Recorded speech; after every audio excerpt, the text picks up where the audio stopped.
Hello student, आज हम करने जा रहे हैं 10th क्लास एक्सरसाइज 4.3 का क्वेश्चन नंबर 9। क्वेश्चन नंबर 9 एक बार हम रीड कर लेते हैं। क्वेश्चन क्या कर रहा है? क्वेश्चन है 2 water taps together can fill a tank in 9 3/8 hours. दो वाटर टैप हैं और दोनों ही मिलके, दो वाटर टैप हैं, वो दोनों मिलके क्या कर रहे हैं? एक वाटर टैंक को फिल कर रहे हैं। जैसे ये वाटर टैंक है और इसमें दो अलग अलग जो टैप हैं वो इसको फिल कर रहे हैं। Okay, the tap of larger dia. अब टैप दो अलग अलग तरह के हैं, एक का डाया बड़ा है और एक का डाया छोटा है। ठीक है, तो डेफिनेटली जिसका डाया बड़ा होगा वो जल्दी उस टैंक को भर देगा। ठीक है, तो कह रहा है the tap of larger dia take 10 hour less the smaller one. तो यानी कि जो टैप है, जो पानी का नलका है, जिसका डाया बड़ा है वो क्या कर रहा है? 10 घंटे कम ले रहा है एज रिस्पेक्ट किसके मुताबिक? जो स्मॉलर डाया वाला पाइप है। ठीक है, find the time in which each tap can separately fill the tank. और हमने क्या करना है? सेपरेटली पता करना है कि बड़े डाया वाला जो टैप है वो उसको कितने समय में भर रहा है और छोटे डाया वाला जो टैप है वो उसको टैंक को कितने टाइम में भर रहा है। तो उसके लिए हमें सबसे पहले क्या करना पड़ेगा? हम सबसे पहले इसको सॉल्व करते हैं। क्वेश्चन समझ में आ गया होगा। अब हम लिख लेते हैं, सबसे पहले इसको सॉल्व करते हैं। लेट करना पड़ेगा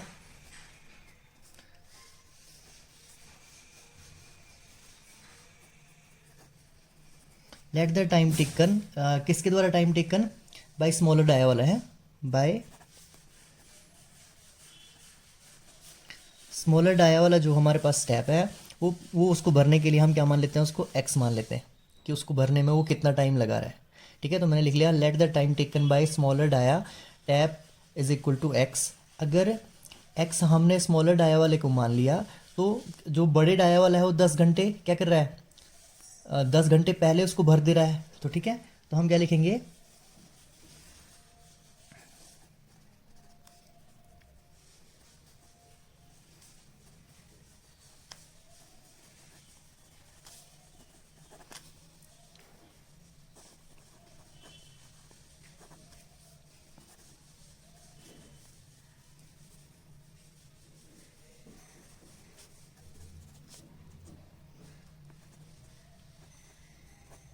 हम इसको क्या मान लेंगे? x-10 मान लेंगे, क्योंकि अगर उसको जो स्मॉलर डाया वाला पाइप है वो क्या कर रहा है? उसको x टाइम में फिल कर रहा है, तो जो लार्जर डाया वाला होगा वो क्या कर लेगा? उसको x-10 आर में फिल करेगा। ठीक है, ठीक है। अब हम क्या कर लेते हैं? टैंक का जो वॉल्यूम है, टैंक का वॉल्यूम, टैंक के वॉल्यूम को हम v मान लेते हैं। ठीक है,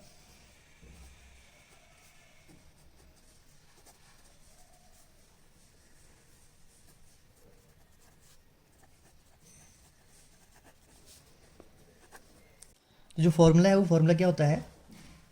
speed is equal to volume over time. ये हमने फॉर्मूला याद रखना है, speed is equal to volume over time.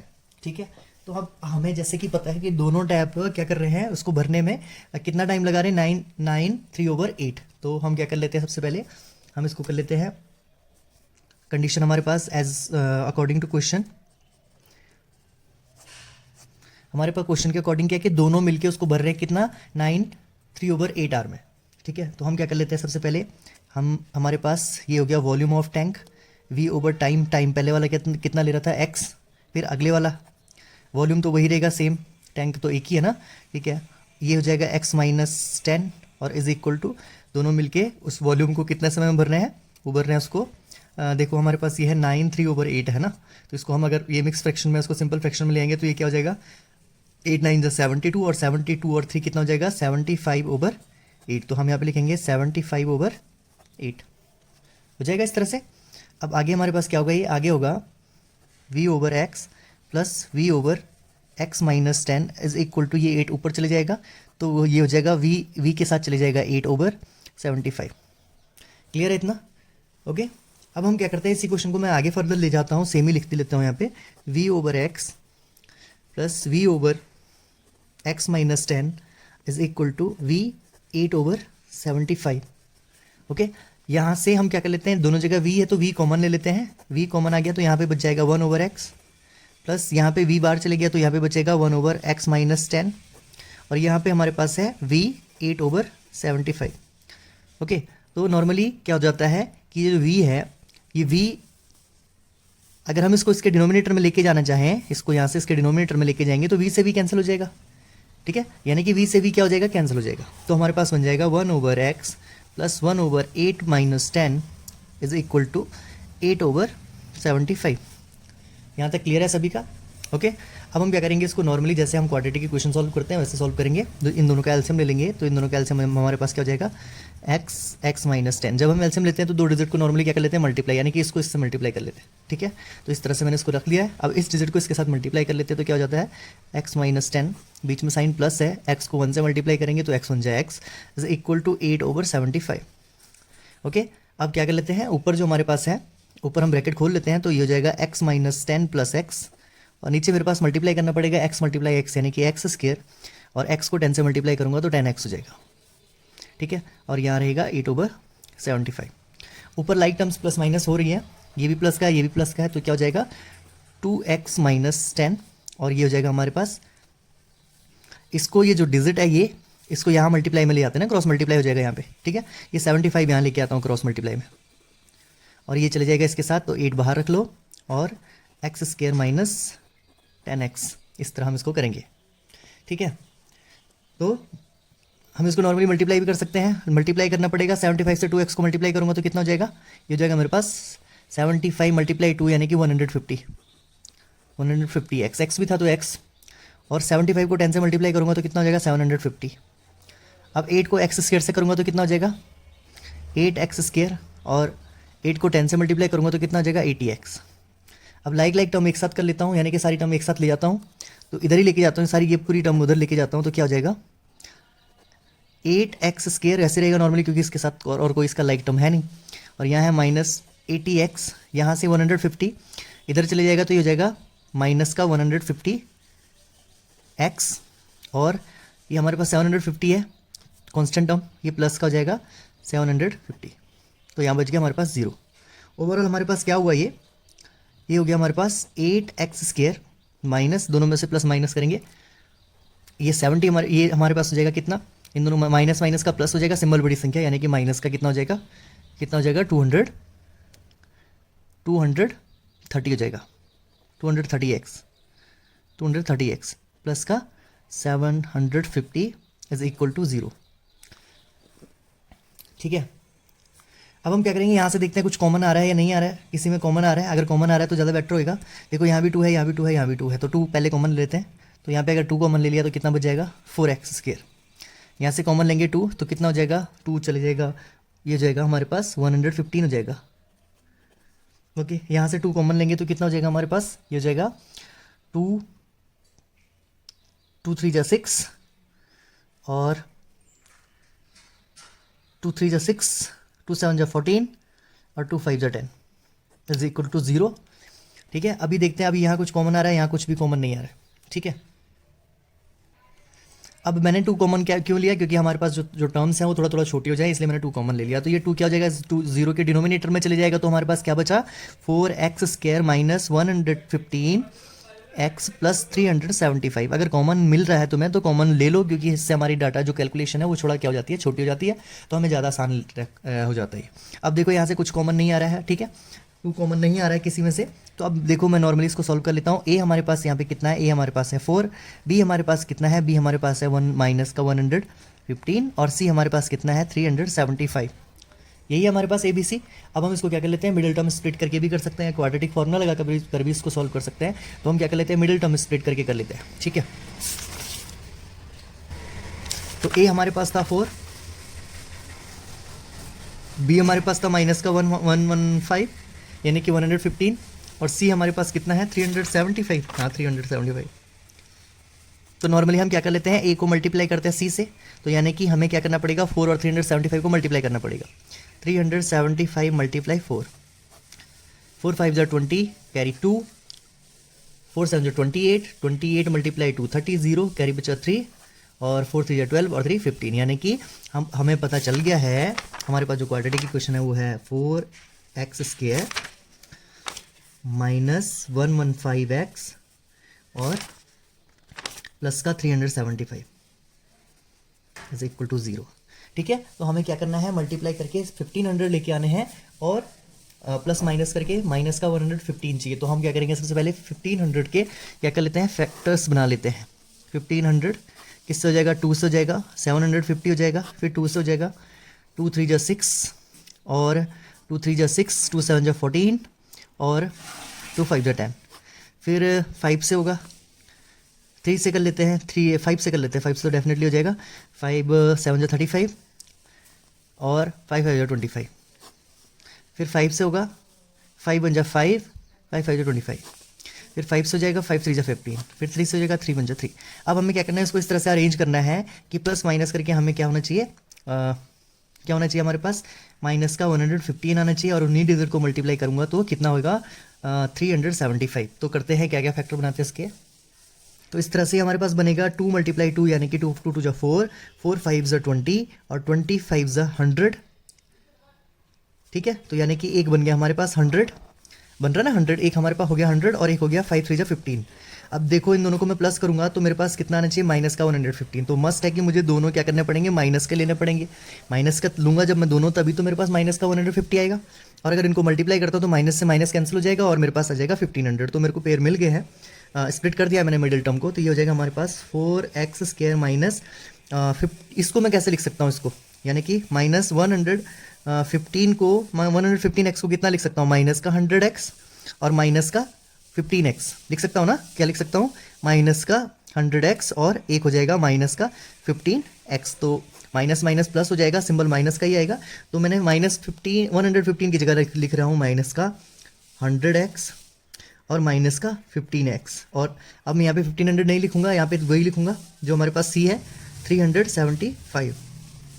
अब क्या कॉमन आ रहा है, यहाँ से कॉमन आ रहा है, देखो 4 भी कॉमन है और x भी कॉमन है, क्योंकि 4 में भी तो 100 को कैसे लिख सकते हैं, 100 इज इक्वल टू मैं लिख सकता हूँ 20 मल्टीप्लाई लिख सकता हूँ 25 मल्टीप्लाई 4 लिख सकता हूँ, यानी कि 100 में 4 इंक्लूड है। तो मैं 4 कॉमन ले लेता हूँ और साथ में x कॉमन ले लेता हूँ। तो अंदर क्या बच जाएगा मेरे पास बच जाएगा x माइनस यहाँ पे 25 हो जाएगा ना। ओके, तो यहाँ से फिर से मैं क्या कॉमन लूँगा, माइनस का 15, क्योंकि माइनस का 15 यहाँ भी है और माइनस का 15 यहाँ भी होगा। तो अंदर बच जाएगा x माइनस, क्योंकि माइनस साइन कॉमन लिया है तो अंदर माइनस हो जाएगा, ये माइनस का हो जाएगा 25, माइनस का 25 माइनस का 25। ठीक है, ये दोनों सेम है, इसलिए हो जाएगा हमारे पास x माइनस 25 और ये हो जाएगा 4x माइनस 15। तो यहाँ पे x की वैल्यू कितनी आ गई, x की वैल्यू हमारे पास सिंप्लाइज होती है x इज इक्वल टू 25। ठीक है, और यहाँ पे हमारे पास कितना हो रहा है, यहाँ पे हमारे पास हो रहा है 4x is equal two plus का 15 और x इज इक्वल टू 15/4। ये हमारे पास बन रहा है, दो कंडीशन हमारे पास आ रही है। तो इससे इसको डिवाइड करेंगे तो कितना हो रहा है, ये 4 4 16 ज़्यादा हो रहा है, 4 से 15 डिवाइड कर दो तो कितना हो जाएगा, x इज इक्वल टू 4 3 जा 12 और बचा हमारे पास कितना, डिवाइड कर लो यहाँ पे डायरेक्टली, 4 डिवाइड बाई 15, 4 3 जा 12, हमारे पास बचा 3, पॉइंट लगाया, 0 बढ़ाया, 7 जा 28,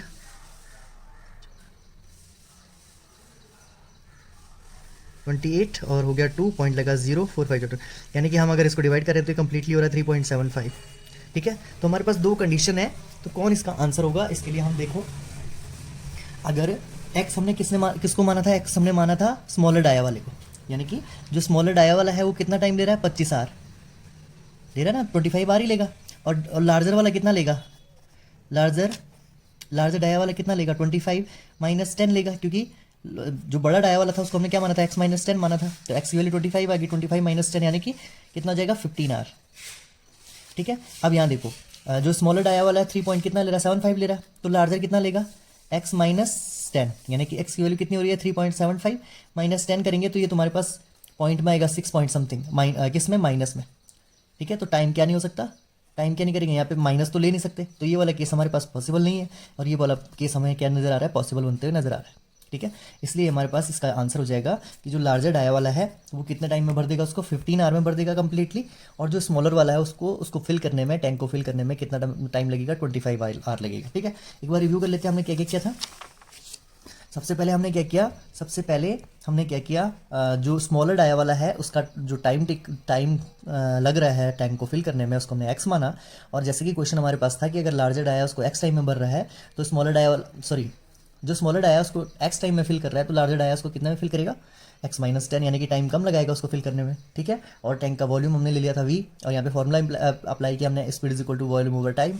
तो पहले जो हमारे पास फर्स्ट टैंक का केस था वो तो हमारे पास हो जाएगा v ओवर एक्स, और दोनों मिलके उसको भर रहे हैं यानी कि प्लस करेंगे बीच में, और जो लार्जर डाया वाला है वो हो जाएगा हमारे पास v over x minus 10 is equal to total, यानी कि टैंक तो एक ही है, v ओवर जो हमारे पास मिक्स फ्रैक्शन दे रखा था। उसके बाद हमने इसको सॉल्व किया जैसे कि नॉर्मली हम क्वाड्रेटिक क्वेश्चन सॉल्व करते हैं, और हमारा आंसर नॉर्मली ये आया कि जो स्मॉलर डाया है उसको भरने में 25 टाइम आर लगा रहा है, और जो लार्जर डाया है उसको भरने में कितना टाइम लगा रहा है, 15 आर लगा रहा है। ओके, अब चलते हैं इसके नेक्स्ट क्वेश्चन की ओर।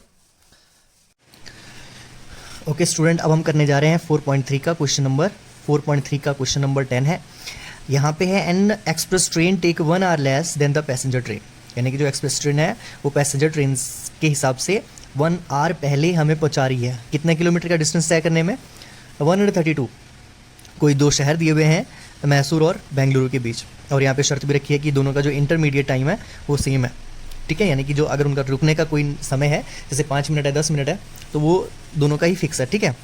मतलब हमने उसको ज़्यादा उस क्वेश्चन से उसका कोई रिलेशन नहीं है कि वो कितना समय रुकते हैं, मतलब उसको एक तरह से नेग्लेजिबल हम कह सकते हैं, ठीक है।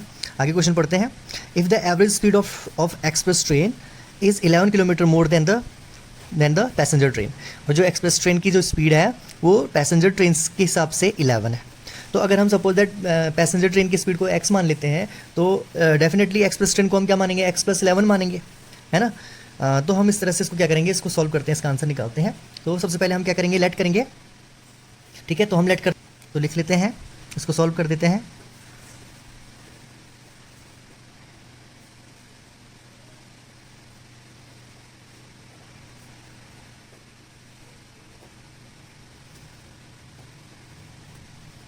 पैसेंजर ट्रेन की मान लेते हैं ना x, let the average speed of passenger train is equal to x। तो हमने क्या मान लिया, पैसेंजर ट्रेन की जो एवरेज स्पीड है उसको हमने क्या मान लिया, ठीक है। एवरेज स्पीड उसको मान लिया हमने पैसेंजर ट्रेन की x। तो पैसेंजर ट्रेन की अगर एवरेज स्पीड x है तो वो क्या करे, एक्सप्रेस ट्रेन जो है, एक्सप्रेस ट्रेन की स्पीड कितनी हो जाएगी, 11 किलोमीटर पर आवर, ठीक है। x किलोमीटर पर आवर है ना, स्पीड है ये, स्पीड तो स्पीड की यूनिट क्या होती है, किलोमीटर पर आवर होती है, ठीक है।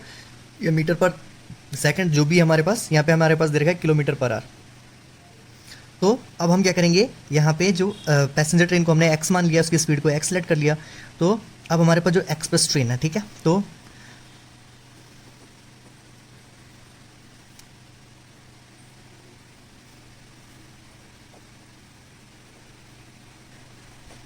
ठीक है, तो एक्सप्रेस ट्रेन की जो स्पीड है वो हमने क्या मान ली, x + 10 किलोमीटर पर आवर, ठीक है। क्लियर है, यानी कि हमने क्या माना है, पैसेंजर ट्रेन की स्पीड को हमने मान लिया x किलोमीटर पर आवर, और एक्सप्रेस ट्रेन क्या थी, उससे 10 किलोमीटर पर आवर ज़्यादा स्पीड थी तो हमने प्लस कर दिया 10 किलोमीटर, 11 किलोमीटर पर आवर ज़्यादा थी तो 11 कर लेते हैं प्लस, ठीक है। ये क्लियर है, ओके ओके स्टूडेंट। तो हमने क्या कर लिया, पैसेंजर ट्रेन की जो स्पीड है उसको x मान लिया, और जो एक्सप्रेस ट्रेन थी उसकी स्पीड हमारे पास क्या हो जाएगी, x + 11 हो जाएगी, क्योंकि यहाँ पे साफ साफ लिखा हुआ है कि जो एक्सप्रेस ट्रेन की जो स्पीड है वो 11 किलोमीटर मोर है किससे, पैसेंजर ट्रेन से। तो हमने क्या कर लिया, यहाँ पे 11 प्लस कर दिया किसमें, x में, ठीक है। अब डिस्टेंस दोनों के लिए सेम है, तो डिस्टेंस हमारे पास क्या है, डिस्टेंस हमारे पास दे रखा है कितना है, 132 किलोमीटर, ठीक है, 132 किलोमीटर। अब हमारे पास यहाँ पे एक कंडीशन हो रही है, देखो उसने क्या बोला कि दोनों के बीच का टाइम का जो डिस्टेंस है वो है, टाइम में कितना फ़र्क है, 1 आवर का, टाइम में कितना फ़र्क है, 1 आवर का। यानी कि हम यहाँ पे फिर से वही वाला फॉर्मूला लगाएंगे, कौन सा फॉर्मूला लगाएंगे, speed is equal to distance over time, यहाँ पे अलग लिख लेता हूँ मैं, speed is equal to distance over time, ठीक है। तो सबसे पहले जो पैसेंजर ट्रेन है तो हम उसके लिए लिखते हैं time taken by passenger train, ठीक है। यहाँ पे जगह नहीं है, इसको आप क्लियरली लिख लेना, time taken by passenger train, ठीक है।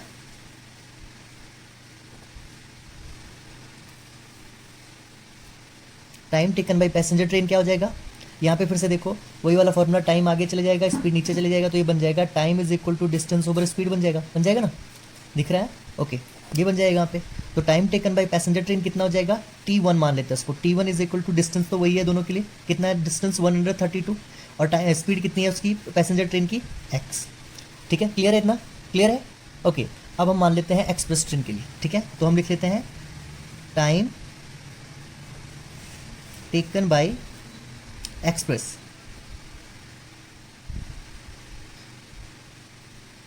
तो फिर से यहाँ पे हम उसको T2 मान लेते हैं। T2 इज इक्वल टू क्या हो जाएगा 132 ओवर, स्पीड उसकी कितनी थी एक्सप्रेस ट्रेन की, उसकी स्पीड थी x प्लस 11। ठीक है, तो हमारे पास क्या गया T1 और T2 आ गया। अब एक बात सुनो, जिस जो फास्ट जाएगी वो टाइम क्या लगाएगी, जो फास्ट जाएगी वो टाइम कम लगाएगी। ठीक है, जो फास्ट जाएगी वो टाइम क्या लगाएगी, कम लगाएगी। यानी कि ज़्यादा टाइम कौन लगाएगी, पैसेंजर ट्रेन, ये ज़्यादा टाइम लगाएगी कि नहीं। और एक्सप्रेस ट्रेन क्या लगाएगी, कम समय लगाएगी। और हमारे पास डिफरेंस पॉजिटिव आया है, यानी कि 1 आया है। तो हमें क्या करना पड़ेगा, पैसेंजर ट्रेन की स्पीड में टाइम में से, पैसेंजर ट्रेन के टाइम में से एक्सप्रेस ट्रेन का टाइम माइनस करना पड़ेगा। और डिफरेंस हमारे पास तो 1 आवर दिखाया हुआ है। तो हम क्या कर लेंगे, इसको कर लेंगे हम T1 minus T2 is equal to 1 hour दिखा देंगे। ठीक है, तो जो हमारे पास टाइम 1 है, टाइम 1 की वैल्यू क्या है, टाइम 1 है ना, जो हमारे पास T1 है, T1 हमारे पास कितना है, T1 हमारे पास है 132 ओवर x। कितना है 132 ओवर x। और T2 कितना था हमारे पास 132 ओवर 132 ही है, हाँ 132 over x plus 11 is equal to 1। Clear है ना, ये तो क्लियर है। ओके, अब हम क्या करेंगे, यहाँ पे फिर से वही क्वाड्रेटिक इक्वेशन सॉल्व करना पड़ेगा। ओके, तो दोनों को पहले मल्टीप्लाई कर लेते हैं। तो मल्टीप्लाई डायरेक्टली कर नहीं सकते, तो इसको ऐसा लिख लेते हैं x प्लस 11। क्लियर है। इसको हम क्या कर सकते हैं, नॉर्मली सॉल्व करने के लिए इसको इससे मल्टीप्लाई करेंगे तो कितना हो जाएगा, ये हो जाएगा हमारे पास 132 और इसको इसके साथ मल्टीप्लाई दिखाएंगे, यानी कि x प्लस 11। बीच में साइन क्या है, माइनस। इसको इसके साथ मल्टीप्लाई करेंगे तो कितना हो जाएगा 132x। अरे हो जाएगा ना, x मल्टीप्लाई 132 यानी कि 132x यहाँ पे लिख लिया मैंने, इज इक्वल टू 1। क्लियर है। अब ऊपर देखो, पहले मल्टीप्लाई करते हैं ना यहाँ पे, तो 132 को x से मल्टीप्लाई करेंगे, कितना हो जाएगा 132x हो जाएगा। ओके, फिर बीच में साइन क्या, प्लस। 132 को किससे मल्टीप्लाई करना पड़ेगा, 11 से करना पड़ेगा। तो करके देखो, 11 मल्टीप्लाई 132, तो 11 2 जो 22, कैरी बचा 2, 11 3 जो 33 और 2 35 का 5, कैरी बचा 3, और 11 जो 1 जा 11, और 11 3 कितना होता है, 11 3 कितना 14। ठीक है, तो इसको इसके साथ मल्टीप्लाई किया तो कितना हुआ 1452। क्लियर है। माइनस ये तो सेम ही रहेगा 132x। ओके, नीचे हमारे पास क्या है, x को x से मल्टीप्लाई कर, ब्रैकेट के बाहर है ना, दोनों के साथ मल्टीप्लाई होगा, x मल्टीप्लाई x यानी कि x स्क्वायर, और x मल्टीप्लाई 11 यानी कि 11x इज इक्वल टू 1। ऊपर देखो लाइक टर्म प्लस माइनस हो रही है, 132 प्लस का x, 132x माइनस का कैंसिल हो गया। कितना बचा हमारे पास यहाँ ऊपर, ये हो गया हमारे पास 1452 या 1452 भी बोल सकते हैं। और ये किसके साथ मल्टीप्लाई होगा, 1 के साथ मल्टीप्लाई होगा, ये पूरी टर्म। तो ये हो जाएगा एक्स स्क्वायर प्लस 11x। ठीक है, कांस्टेंट टर्म को इधर लेके जाएंगे तो ये क्या हो जाएगा, एक्स स्क्वायर प्लस 11x, ये हो जाएगा माइनस का 1452। ठीक है, इज इक्वल टू 0। अब हमें क्या करना है, हमारे पास a कितना है, a हमारे पास कितना है, यहाँ पे लिख लेता हूँ, a हमारे पास कितना है 1, b हमारे पास कितना है 11, c हमारे पास कितना है -1452। यानी कि हम क्या करेंगे, फिर से इसको मिडिल टर्म स्प्लिट करके इसको सॉल्व कर लेंगे। ठीक है, यानी कि प्लस माइनस करके हमें प्लस का 11 चाहिए, और उन्हीं डिजिट को मल्टीप्लाई करेंगे तो हमें कितना चाहिए 1452 चाहिए। ठीक है, माइनस का 1452 चाहिए माइनस का। अब कर लेते हैं पहले 1452 के क्या कर लेते हैं, फैक्टर बना लेते हैं। 1452 के फैक्टर बनाएंगे तो कितना हो जाएगा, 2 से हो जाएगा। ठीक है, कितनी बार में, 2 7 जा 14, 2 7 जा 14, 2 2 जा 4 और 2 6 जा 12। फिर 2 से करेंगे, 2 3 जा 6, 2 6 जा 12 और 2 3 जा 6। फिर 3 से करेंगे ना, 3 1 जा 3, 3 2 जा 6 और 3 1 जा 3। किससे होगा, 3 से हो जाएगा, नहीं किससे होगा, 121 किससे डिवाइड होगा, करके देखो 121 किससे डिवाइड होता है, अरे 11 से होगा ना, 11 से, 11 जो कितना होता है 121 होता है, फिर 11 से होगा, 11 1 जा 11। तो हमने अब क्या बनाने हैं, इसके फैक्टर बनाने हैं। ठीक है, किस तरह से इसके फैक्टर बनाते हैं देखते हैं किस तरह से होता है ये। इसको हम किस तरह से अरेंज करेंगे, इसको इस तरह से अरेंज करेंगे, 2 × 2 यानी कि 4, और 4 × 11, कोई भी एक 11 ले लो, कितना हुआ ये 4 11 हमारे पास बना 44, एक बन गया 44, और एक क्या करेंगे 11 × 3, तो कितना हो जाएगा 11 × 3 हमारे पास हो जाएगा 33। 11 × 3 कितना होता है 33, अरे 33 होगा ना।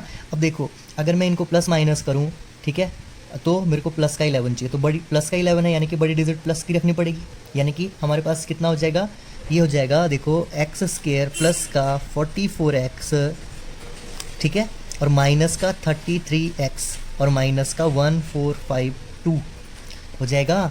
अरे हम नॉर्मली क्या 11x को ऐसा भी तो लिख सकते हैं, 11x को क्या लिख सकते हैं 44x माइनस 33x, तब भी क्या होगा 44 में से 33 क्या है तो कितना बचा 11 प्लस का, ठीक है। तो हमने 11x की जगह कितना रख लिया 44x माइनस 33x, ठीक है। अब इन दोनों में से क्या कॉमन आ रहा है, इन दोनों में से कॉमन आ रहा है x, अंदर बच जाएगा x माइनस 44 बच जाएगा, और यहाँ फिर से कॉमन क्या लेंगे, यहाँ पे कॉमन लेंगे किसका, क्या लेंगे, सॉरी प्लस का होगा, यहाँ पे कॉमन लेंगे माइनस का 33, अंदर बच जाएगा x माइनस 44, ठीक है। तो x प्लस ये तुम्हारे पास हो गया x प्लस 44, एक बच गया ये और ये दोनों कॉमन ना, और एक बच गया x माइनस 33, ठीक है। तो इसका मतलब क्या है, या तो x plus 44 is equal to 0 या तो x minus 33 is equal to 0। तो यहाँ पे x की वैल्यू कितनी आ गई, माइनस का कितना 44, और यहाँ पे x की वैल्यू कितनी आ गई, x इज इक्वल टू 33 आ गई। अब देखो x क्या था हमारे पास, x हमारे पास क्या थी, x हमारे पास क्या थी, स्पीड थी, और स्पीड किस में नहीं होगी, माइनस में नहीं होगी, तो ये टर्म हमारे पास क्या होगी, कैंसिल। यानी कि जो पैसेंजर ट्रेन की स्पीड है, जो पैसेंजर ट्रेन की स्पीड है उसी को तो हमने x माना था, तो वो कितनी है 33 किलोमीटर पर आवर, और जो एक्सप्रेस ट्रेन है वो क्या है x में कितना ज़्यादा 11 ज़्यादा, यानी कि वो तुम्हारे पास कितने जी की 44 kilometre per hour, 44 kilometre per hour, ये होगी पैसेंजर ट्रेन की स्पीड 33 किलोमीटर पर आवर। और जो एक्सप्रेस ट्रेन है उसकी क्या थी, x में 11 ज़्यादा थी, तो x हमारे पास 33 आ गया, 33 में 11 प्लस करेंगे तो 44 आ जाएगा। और ये वाला केस क्या बना, ये माइनस वाला, ये वाला केस कैंसिल ही हो गया क्योंकि स्पीड तो माइनस में होगी नहीं, ठीक है। तो इस तरह से हमारे पास जो है पैसेंजर ट्रेन जो है 33 की स्पीड 33 किलोमीटर पर आवर आ गई, और जो एक्सप्रेस ट्रेन थी उसकी स्पीड कितनी आ गई 44 kilometre per hour. Okay, hello student, हम करने जा रहे हैं 10th क्लास का चैप्टर नंबर 4 का exercise 4.3 question number 11। Question number 11 है sum of the areas of two squares is 468 meter square, if the distance of their perimeter is 24 meter, find the sides of two square. ठीक है, हमने क्या करना है, square की sides find करनी, ठीक है। तो सबसे पहले हमारे पास दो स्क्वायर है, ठीक है, दोनों की साइड्स होंगी, तो हम क्या कर लेते हैं, दोनों की अलग अलग साइड ले लेते हैं।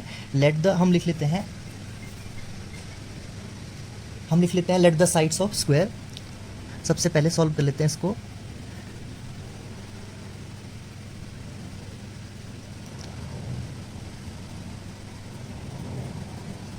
स्क्वायर हम ले लेते हैं साइड, दो स्क्वायर है ना हमारे पास, तो हम क्या कर लेते हैं, late the side of square, first square की साइड क्या ले लेते हैं, एक्स ले लेते हैं, और जो हमारे पास सेकंड स्क्वायर है, square of late the side of square, first square की साइड ले लेते हैं एक्स, और सेकंड स्क्वायर की साइड ले लेते हैं वाई ले लेते हैं, ठीक है। दो स्क्वायर है हमारे पास, जैसे कि यहाँ पे मैं लिख लेता हूँ, एक स्क्वायर ये है और एक स्क्वायर ये है, ठीक है। तो इसकी ये साइड हम एक्स ले लेते हैं और इसकी ये साइड वाई ले लेते हैं, ठीक है। तो मैंने क्या कर लिया let the side of square x and y भी लिख सकता हूँ, और सेकंड स्क्वायर की साइड वाई भी लिख लेता हूँ, ठीक है। हमारे पास कंडीशन फर्स्ट क्या कह रहा है, सम ऑफ द स्क्वायर, ठीक है, स्क्वायर इज 468, यानी कि अगर हम दोनों स्क्वायर्स की साइड का सम करें, ठीक है, क्या कह रहा है question, sum of the areas of two square, दो स्क्वायर के एरिया का सम हमारे पार दे रखा है। तो फर्स्ट स्क्वायर का एरिया क्या होगा, एरिया ऑफ स्क्वायर क्या होता है, एरिया ऑफ स्क्वायर क्या होता है हमारे पास, साइड इंटू साइड होता है साइड इंटू साइड होता है ना एरिया का स्क्वायर। तो हम क्या कर लेते हैं, हम यहाँ पे क्या कर लेते हैं, नॉर्मली तो शॉर्टकट कर रहा हूँ, आपने स्टेटमेंट खुद बनानी लेनी है अपनी। तो हमारे पास sum of the area of square, तो यानी कि पहले स्क्वायर का जो ये वाला स्क्वायर है इसका एरिया क्या हो जाएगा, इसकी साइड एक्स, तो एक्स का स्क्वायर हो जाएगा, यानी कि साइड इंटू साइड ना, एक्स मल्टीप्लाई एक्स, ये भी एक्स होगी, तो एक्स इंटू एक्स, एक्स का स्क्वायर, प्लस सम बोल रहा तो बीच में प्लस रखेंगे, और दूसरे स्क्वायर का एरिया क्या होगा, उसकी साइड हमने वाई मानी, तो ये क्या हो जाएगा, वाई का स्क्वायर इज इक्वल टू कितना होएगा, ये दे रखा हमारे पास 468 मीटर स्क्वायर। समझ में आया first condition. According to first condition क्या हो रहा है, वो कह रहा है sum of the area of two square, दो स्क्वायर के एरिया का जो सम है वो है 468। तो यानी कि पहले स्क्वायर का एरिया क्या हो गया, साइड का स्क्वायर यानी कि एक्स का स्क्वायर, दूसरे स्क्वायर का क्या होगा, एरिया क्या हो जाएगा, उसकी साइड का स्क्वायर यानी कि वाई का स्क्वायर इज इक्वल टू 468। अरे हो जाएगा ना, क्लियर है। ओके, अब ये हमारे पास बन गया फर्स्ट इक्वेशन, यानी कि x square plus y square is equal to 468। हो गया। अब दूसरा क्या कह रहा है, if the difference of their perimeter. अब पेरीमीटर क्या होता है, स्क्वायर का पेरीमीटर क्या होता है, पेरीमीटर ऑफ स्क्वायर होता है हमारे पास 4 इंटू साइड होता है ना। पेरीमीटर का पेरीमीटर मतलब स्क्वायर के पेरीमीटर का फॉर्मूला क्या होता है, 4 इंटू साइड। ठीक है, तो अकॉर्डिंग टू सेकेंड कंडीशन, ठीक है, अकॉर्डिंग टू सेकेंड कंडीशन, ठीक है। फर्स्ट कंडीशन तो हो गई हमारे पास, ये सेकंड कंडीशन ये है। ओके, अब हम क्या करते, वो क्या कह रहा है, वो कह रहा है if the difference of their perimeter is 24, उनके पेरीमीटर, जो उनका पेरीमीटर है यानी कि इस वाले का पेरीमीटर क्या होगा, 4 इंटू एक्स होगा, और डिफरेंस मतलब माइनस, और इसका पेरीमीटर क्या होगा, इसका भी 4 इंटू वाई होगा, इज इक्वल टू कितना देर का हमारे पास 24। ओके, तो ये ओवरऑल क्या बन रहा है, 4x minus 4y is equal to 24। यहाँ क्या कॉमन आ रहा है, दोनों में 4 कॉमन आ रहा है, अंदर क्या बचेगा, x minus y is equal to 24। तो ये 4 क्या हो जाएगा, इसके डिनोमिनेटर में जाएगा, तो ये हो जाएगा x minus 4 is equal to 24 over 4। Cutting करेंगे तो 6 हो जाएगा, यानी कि हमारे पास क्या हो रहा है, x minus y is equal to 6 हो जाएगा, x minus y is equal to 6। ठीक है, अब हम क्या कर लेते हैं, यहाँ पे नॉर्मली x को यहीं रहने देते हैं और इस y को उधर लेके जाएंगे, तो क्या हो जाएगा, x is equal to 6 plus y, यानी कि x की वैल्यू कितनी आ गई हमारे पास, x की वैल्यू कितनी आ गई, 6 प्लस वाई। अब हम इस x की वैल्यू क्या करेंगे, इस इक्वेशन फर्स्ट में पुट कर लेंगे। इक्वेशन फर्स्ट हमारे पास है, क्या है हमारे पास equation first, X square plus Y square is equal to 468, यही है। और यहाँ पे हमारे पास x की वैल्यू क्या आ रही थी, x की value x is equal to 6 plus y है, तो यानी कि x की वैल्यू हम ये रखेंगे यहाँ पे, ये वाली, ठीक है, x की वैल्यू क्या रखेंगे, 6 प्लस वाई, तो ये क्या हो जाएगा 6 प्लस वाई, तो ये तो x की वैल्यू है, तो x का स्क्वायर है तो इसका भी स्क्वायर होगा, प्लस y का स्क्वायर इज इक्वल टू 468। अब यहाँ पे क्या होगा, a प्लस बी का होल स्क्वायर का फॉर्मूला लगेगा, ठीक है, तो क्या हो जाएगा, a स्क्वायर, a कितना हमारे पास, यानी कि 6 का स्क्वायर कितना हो जाता है 36, प्लस बी स्क्वायर, बी हमारे पास y है, यानी कि a square plus B square यानी कि y square, plus 2ab, 2 into A हमारे पास 6 है, बी हमारे पास y है, ठीक है, और ये तो हमने सॉल्व कर दिया, a प्लस बी का होल स्क्वायर का फॉर्मूला लगाया इस पर, प्लस y का स्क्वायर इज इक्वल टू 468। ठीक है, इसको ओवरऑल सही कर लेते हैं, ये जाएगा 36 plus Y square plus 6 two जो 12y plus Y square is equal to 468।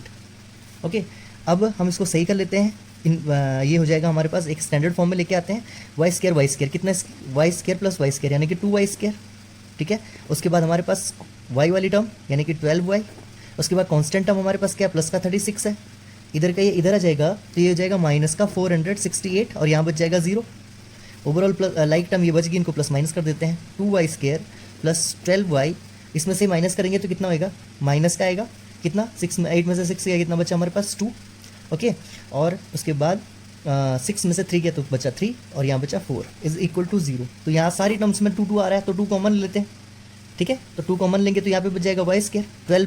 12 किससे बना था, 12 हमारे पास बचा था 6 मल्टीप्लाई 2 से, तो यहाँ से 2 बाहर आ गया, तो यहाँ पे क्या बचा 6y, ठीक है, और यहाँ से भी 432 में 2 इंक्लूड है, तो ये हो जाएगा हमारे पास 2 2 जा 4, 2 1 जा 2, 2 6 जा 12 इज इक्वल टू 0। ये 2 क्या हो जाएगा, डिनोमिनेटर में चले जाएगा 2 के, तो हमारे पास बन गई quadratic equation y square plus 6y minus 216 is equal to 0।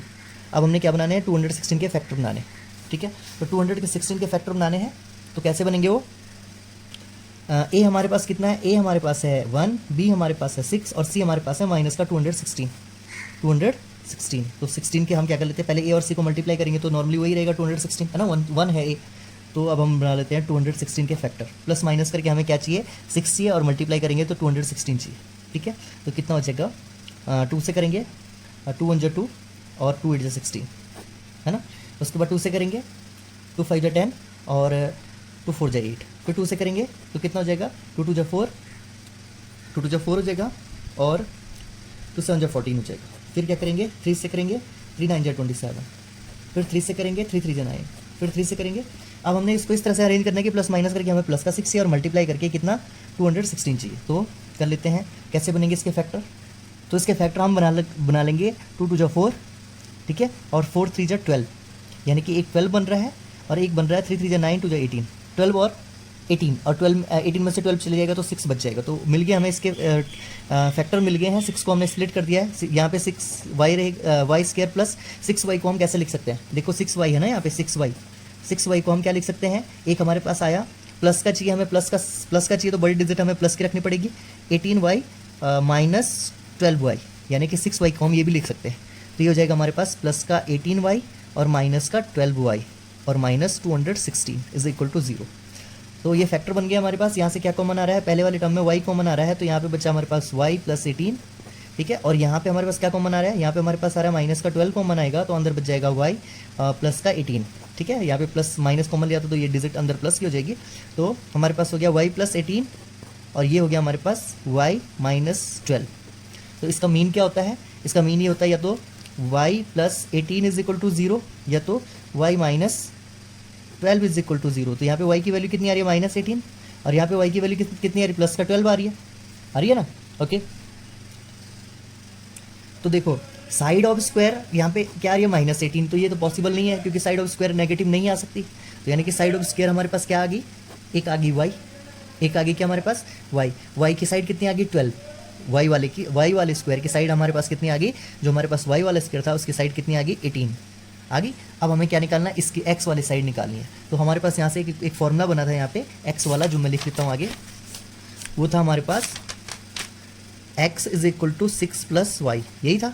तो y की वैल्यू हमने निकाल दी है, y की वैल्यू हमारे पास कितनी आई है, y की वैल्यू हमारे पास आई है 12। तो x इज इक्वल टू हमारे पास कितना आ जाएगा, x इज इक्वल टू हमारे पास आ जाएगा 18। तो पहले स्क्वायर की साइड यानी कि x वाले स्क्वायर की साइड हमारे पास 18 आ गई और y वाले स्क्वायर की साइड हमारे पास आ गई 12। इस तरह से हमने इसको क्या कर लेना है, सॉल्व करना है। Okay, thank you.